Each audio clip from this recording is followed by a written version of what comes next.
할렐루야. 오늘 함께 예배하는 우리 모든 성도들 위해 하나님의 놀라운 은혜와 축복이 가득하기를 간절히 축원합니다. 아멘. 우리 옆에 분들하고 한번 인사해 보겠습니다. 오늘도 은혜 받으시다 한번 인사해 보겠습니다.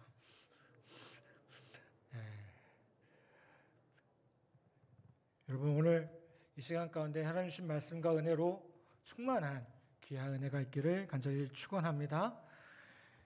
사도신경에는 세 가지 믿는다는 고백이 나옵니다. 그 첫 번째로 전능하신 하나님을 아버지로 믿는다는 것입니다. 그분은 우리를 자녀 삼아 주셨고요, 또 그 놀라우신 은혜를 우리가 누리며 살 수 있게 되었다는 것입니다. 두 번째로는 그 유일하신 아들 예수 그리스도를 나의 구주로 믿는 것입니다. 여러분, 예수님이 아니었다면 오늘의 우리가 있을 수가 없습니다. 예수님 때문에 그 십자가의 보혈의 능력으로 말미암아 우리가 변하여 새 사람이 되었기 때문에 우리는 그분을 우리의 구주로 고백할 수 있다는 겁니다. 그리고 세 번째로는 성령을 믿는다는 것입니다. 바로 오늘 우리가 함께 살펴볼 말씀이기도 합니다. 기독교 신앙은 이렇게 하나님의 아버지로, 예수님을 그분의 아들과 그리스도로, 그리고 그분의 영을 성령으로 믿는 것입니다. 이거를 신학적인 용어로요, 삼위일체라고 얘기를 합니다. 그러면 이 문제를 놓고 흔히 그렇게 묻는 분들이 계십니다. 우리가 믿는 하나님이 유일신 하나님이라면서 어떻게 세 가지로 나눌 수 있느냐, 삼위라는 표현을 쓸 수 있느냐라고 묻는 분들이 계십니다. 근데 여러분, 이거를 따지기 시작하면 사실 참 쉽지 않은 문제임을 보게 됩니다. 왜 그럴까요? 이게 인간의 이해와 한계를 넘는 그런 부분들이 분명히 있기 때문에 그렇습니다. 그리고 이것은 교리나 이론으로 다뤄질 것이 아니라 자연스럽게 역사적으로 이해해야 함을 보게 됩니다. 인류가 하나님을 믿는다는 것은요, 너무나도 자연스러운 일입니다. 그리고 예수님이 하나님을 아버지로 소개하셨던 것은 역사적인 일입니다. 더불어 성령은 인간의 영적인 차원의 능력을 체험하는 현재적인 사건임을 보게 됩니다. 성령께서 하시는 일은 이 새 생명과 또 사랑의 능력에 관한 것임을 보게 됩니다. 그 예로요, 먼저 구약에서 보면 오늘 함께 나눈 이 에스겔서의 대표적인 이야기가 나옵니다. 하나님이 에스겔 선지자를 산골짜기로 데리고 가시더니 그분의 말씀을 전하라고 하셨습니다. 오늘 말씀 4절과 5절 보면 이렇게 말씀하죠. 또 내게 이르시되 너는 이 모든 뼈에게 대언하여 이르기를 너희 마른 뼈들아 여호와의 말씀을 들을지어다.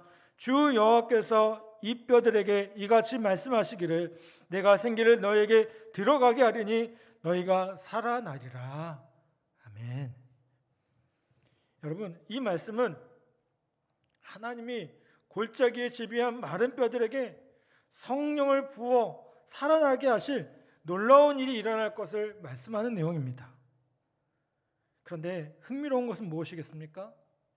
이 역사가 일어나기 전에 먼저 하나님의 말씀이 그 뼈들 위에 덮여야 한다는 것을 전제하고 있다는 겁니다. 여호와의 말씀이 전해지고 난 뒤에 하나님께서 생기를 불어 넣어 주시면 그 뼈들이 살아나게 된다는 거예요. 여기서 생기라는 말은 히브리어로 루하으라는 단어를 씁니다. 르아우라는 단어를. 근데 이것은 하나님의 영, 숨, 성령 모두 같은 단어입니다. 그런데 여러분, 그러니까 이게 무슨 뜻일까요? 생기라는 말은 성령과 같은 뜻이라는 거예요. 하나님이 말씀하시고 그 위에 성령이 쏟아지면 그 말씀과 성령이 같이 작용해서 죽은 뼈에 새 생명을 주어서 살아나게 한다는 것입니다. 혹시 이 마른 뼈들의 이야기를 우리와는 상관없는 그냥 성경 속 이야기로 생각하는 분들도 계실지 모르겠어요. 그런데 여러분, 이 말씀을 받아야 할 대상은 누굴까요? 바로 우리입니다. 하나님 보시기에 우리가 어떻습니까? 이 마른 뼈들과 같다는 거예요. 코로나 이 상황들이 오래되다 보니까요, 사람들이 자꾸만 답답함을 벗어나서 자연 속으로 나아가려고 합니다. 그러다 보니까 어떨까요? 뭐 산도 가고 캠핑도 하고 막 그러시는 것 같아요. 우리가 이렇게 산에 가다 보면요, 우리나라는 그 어디나 산으로 둘러싸여져 있고요, 골짜기도 많습니다. 그리고 뭐도 많아요? 사람들도 참 많아요. 참 많은 사람들이 오시는 것 같아요. 그런데 그들이 하나님께는요, 이미 죽은 지 오래되어서 바싹 말라버린 뼈다귀로 보이지 않는다는 거예요. 여러분, 이게 이해가 되십니까? 저는 제 자신을 좀 생각할 때 그런 것 같아요. 오늘 우리 김정민 집사님 그 간증에 나오는 것처럼 죄와 싸운다고, 그 사탄과 싸운다고 했던 그 모습 잘 되십니까? 저는 솔직히 말씀드리면 잘 안 되더라고요. 그러면서 제 스스로 무력감을 느낍니다. 내가 그래도 열심히 신앙생활 했는데, 모태신앙이라고 얘기하는데, 아니 목사인데, 작은 죄 앞에서 무너지는 제 자신의 모습들을 보면서요, 때로는 너무 무력감을 느껴요. 이게 내가 마른 뼈지, 물론 마르지 않았지만, 요즘 많이 먹어 살이 쪘지만, 그렇죠? 이 영적으로 너무 마른 뼈 같다는 거예요. 여러분, 우리가 살아있다고 해서 정말 산 사람입니까?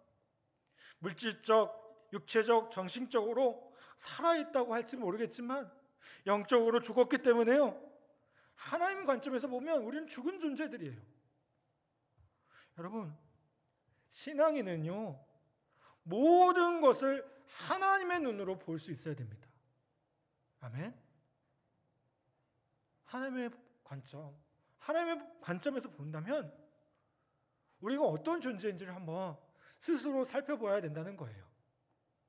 여러분, 우리가 이 예배 가운데 뭔가 기대하며 나오신 분들도 계실 거예요.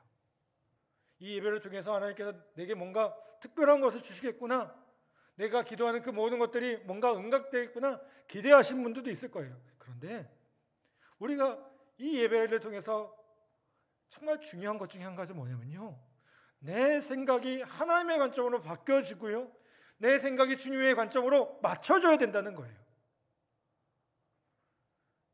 여기 군인들이 많으시니까요, 군인이 사격을 잘하려면 어떻게 됩니까? 제일 중요한 게 영점을 잡는 겁니다. 총이 제대로 나갈 수 있도록. 여러분, 우리의 신앙도 마찬가지입니다. 우리의 영점이 잡혀져 있어야 돼요. 하나님을 향해서요. 근데 그게 되지 않고 내 힘으로, 내 의지대로 신앙생활 하려고 하다 보면 뭐가 같나요? 바리새인들과 같은 우리의 모습이 될 수밖에 없다는 겁니다. 사람은 물질적인 존재이기 때문에 물질적으로 충만해져야 됩니다. 또 사람은 육체적인 존재이기 때문에 육체적으로도 건강하셔야 돼요. 뿐만 아니죠, 정신적인 존재이기 때문에 정신적으로도 건강하셔야 돼요. 그런데 여러분, 이 세 가지가 다 충족되고 건강하다 해도요, 영적으로 건강하지 않으면 아무 소용이 없음을 보게 됩니다. 하나님은 에스겔 선지자에게 또 이렇게 말씀하십니다. 12절에 보면요, 그러므로 너는 대언하여 그들에게 이르기를 주 여호와께서 이같이 말씀하시기를 내 백성들아, 내가 너희 무덤을 열고 너희로 거기서 나오게 하고 이스라엘 땅으로 들어가게 하리라. 이 말씀 어떤 말씀이 나와요? 내가 너희 무덤을 열고 너희로 거기에서 나오게 하고라고 말씀하고 있어요. 이게 뭡니까? 부활을 말하고 있어요. 여러분, 성령께서 함께 하시면 부활의 역사가 일어납니다. 하나님은 영적으로 죽은 우리를 살리시기 위해서 세상에 역사하시면서 하나님의 말씀이 전해지는 곳에 성령을 부어서 이제 새로운 삶을 살게 하십니다. 그래서 이때 성령을 받은 사람들이 어떻게 됩니까? 놀라죠. 감탄을 합니다. 그 이유가 성령이 역사하면 진리를 한꺼번에 꿰뚫어 알 수 있게 되기 때문에 그래요. 그래서 하나님은 그들이 성령을 받아 무덤을 열고 나오게 되면 자연스럽게 여호와가 누구인지 알게 된다라고 말씀합니다. 아, 하나님이 이런 분이시구나. 하나님이 이런 분이시구나. 알게 된다는 거예요.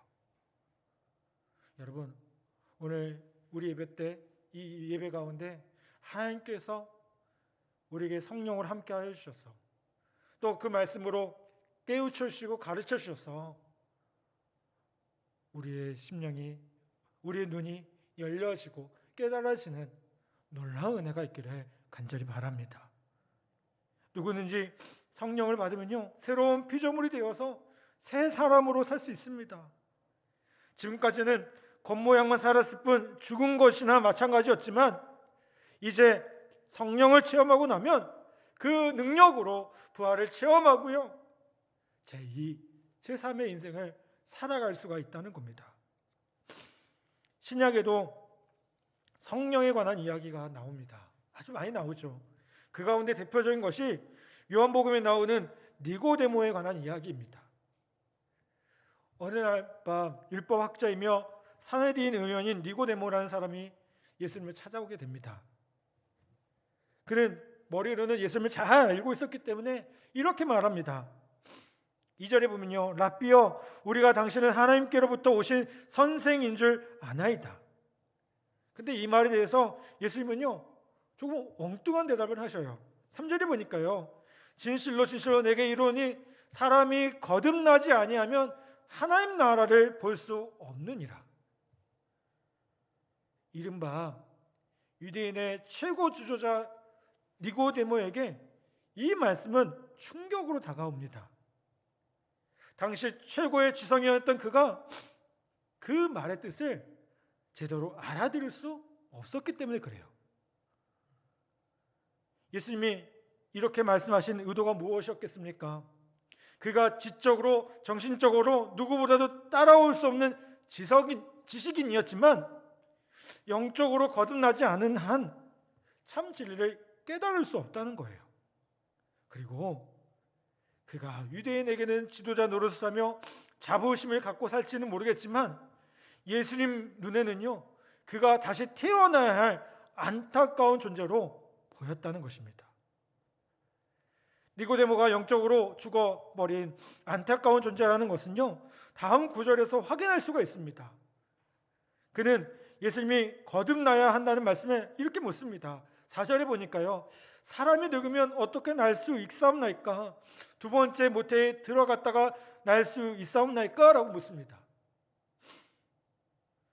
여러분, 우리는 이 대답을 통해서 지적이고 정신적인 차원에 믿는 것에 한계가 있다는 것을 알게 됩니다. 예수님 말이 통하지 않는 그에게 이어서 나오는 말씀들을 통해서요, 예수님은 계속해서 깨닫게 하시려고, 이해를 시키려고 하시지만 끝내 이해했다는 구절이 나오지 않아요. 예수님도 하도 답답하셨는지 11절 보니까 이렇게 말씀해요. 우리는 아는 것을 말하고 본 것을 증언하노라. 그러나 너희가 우리의 증언을 받지 아니하는도다 라고 말씀해요.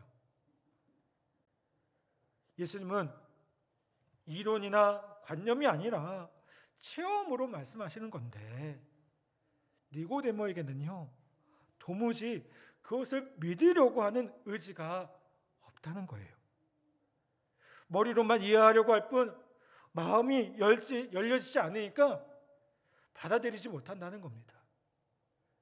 여러분, 주님은 우리가 그분을 체험의 차원에서 우리가 영접하기를 바라고 계십니다. 단순히 지식으로만 아는 것이 끝나는 게 주님이 원하시는 게 아니라는 거예요. 여러분, 오늘 이 시간 우리가 함께 예배 드립니다. 오늘 함께 말씀을 나눌 때에 이 시간 이 말씀들이요, 단순히 여러분의 지식을 깨우고 주님에 대한 뭔가 지식으로 충만한 그런 것으로 끝나지 않기를 간절히 부탁을 드립니다.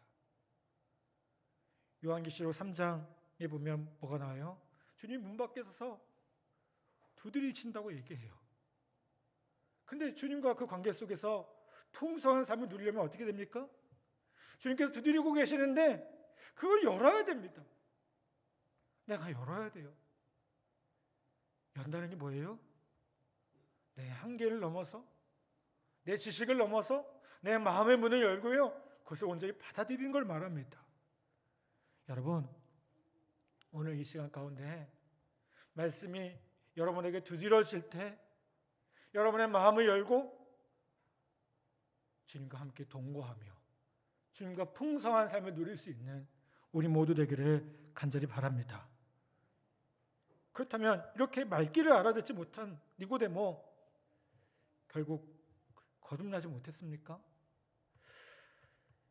사람들은 예수님을 찾아왔다가 슬픈 기색을 띠고 돌아간 재물 많은 청년 이야기와 이 앞의 이야기, 오늘 니고데모 이야기를요, 같은 것으로 생각해서 니고데모가 구원받지 못했을 것이라고 생각을 합니다.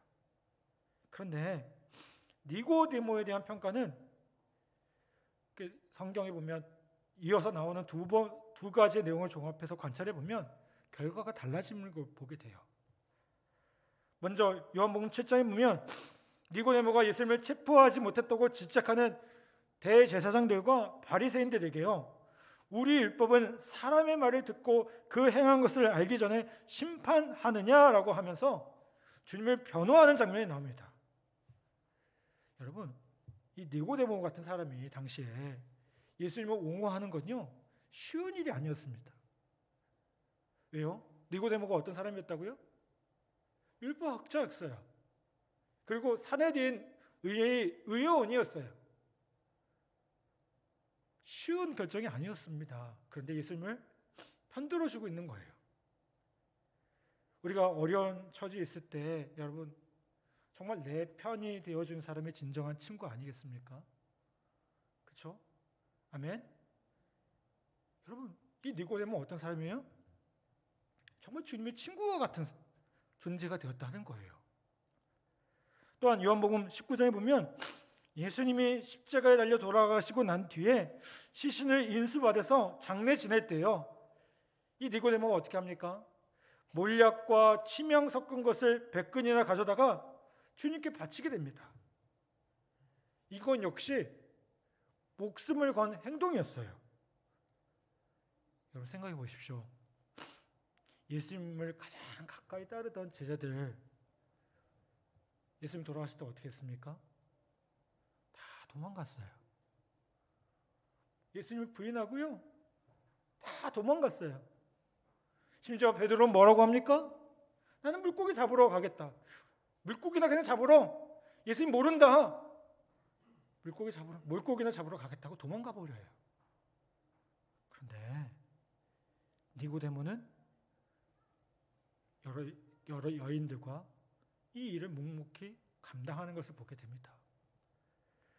여러분, 이런 사실을 보면 그가 비록 단번에 예수님의 말씀을 깨닫고 성령 체험을 하지 못했지만 후에 조금씩 예수님을 영적으로 알게 되었고 결국 거듭나는 체험을 했다고 저는 생각이 들어요. 여러분, 기독교인이라고 말하는 사람들 가운데 성령 체험했다고 큰 소리 치면서요, 성령의 열매가 나타나지 않은 사람들이 있어요. 참 안타까운 사실이죠. 성령의 은사는 체험했는지 모르겠는데 그 은사를 통한 열매가 나타나지 않는 사람들이 많아요. 여러분, 근데 그런 것을 생각하면 비록 이 체험은 점진적이었지만 결단과 행동은 남달랐던 니고데모와 같은 신앙인의 모습이 더 귀하게 여겨짐을 보게 됩니다. 여러분, 오늘 우리 안에 이 니고데모와 같은 믿음의 모습이 있기를 간절히 바랍니다. 지금 당장 내 마음이 문이 열려지지 않을지 모르겠습니다. 그러나 성령님께서 분명히 우리와 함께 하고 계심을 믿습니다. 그리고 우리의 마음을 열어주실 것입니다. 그 마음 문을 열고 주님 앞에 나아갈 때에 우리 안에 넘치는 은혜로 말미암아 다시 한번 주님의 놀라운 말씀들을 깨닫고 그 말씀대로 행하며 성령의 열매를 맺는, 그래서 삶 속에서 하나님께 영광 돌리는 우리 모두가 되어야 될 줄 믿습니다. 부활하신 예수님이 제자들에게 나타나셔서 그들을 향해서 성령을 받으라고 말씀하셔요.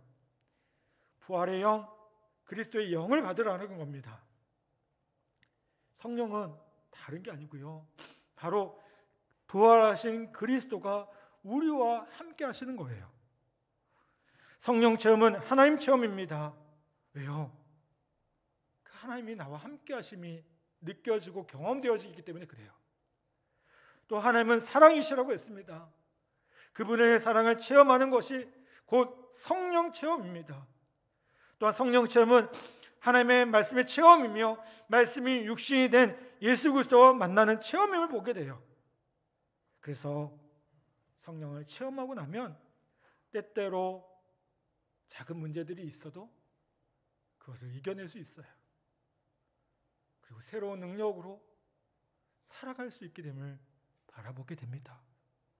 사랑하는 여러분, 오늘 성령을 믿습니다라는 이 고백, 우리가 사도신경에서 어떻게 보면 너무나 짧게 적혀져 있는 이 고백, 근데 이 고백이 오늘 우리를 살게 하고 우리에게 세임 주는 믿음의 고백인 것을 우리 모두가 함께 고백하기를 간절히 바랍니다. 그리고 그 성령의 능력으로, 주님의 능력으로 주님과 함께 살아가는 저와 여러분 모두 되기를 간절히 바랍니다. 요즘 너무도 어려운 시기들을 보내고 있습니다. 전염병이, 코로나19가 언제 끝날지 모르는 그런 시간들을 보내고 있고요. 여러분 아시는 것처럼 동해에 산불이 나서 정말 많은 사람들이 고통당하고 있습니다. 또 정치적, 경제적으로 얼마나 혼란한 시기를 보내고 있습니까?